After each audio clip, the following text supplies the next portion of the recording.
მე მინდა კიდევ ერთხელ გამოვეხმაურო იმ სტიქიურ უბედურებას, რომელიც ამ დღეებში დატრიალდა საქართველოში.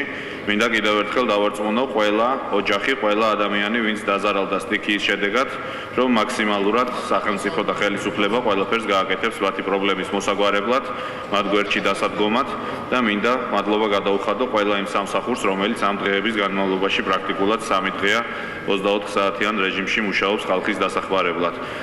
ძალიან დიდი ზიანი აქვს მიყენებული ინფრასტრუქტურას, დიდი ზიანი აქვს მიყენებული კერძო მეურნეობებს და რაც ყველაზე სამწუხარო და ტრაგიკულია, არის მსხვერპლი. ამიტომ ზიანს რა თქმა უნდა გამოვასწორებთ, ინფრასტრუქტურა აღდგება, მაქსიმალურად ვეცდებით დავეხმაროთ ყველა კერძო მეურნეობას და დაზარალებულ ოჯახს, მაგრამ ყველაზე ტრაგიკული გახლავთ ის, რომ არის მსხვერპლი ამის შედეგად, ამიტომ კოლეგებო მე გთხოვთ, რომ წუთიერით უმილით პატივი მივაგოთ იმ ადამიანების ხსოვნას, ვინც ამ დღეებში ემსხვერპლა სტიქიურ უბედურებას.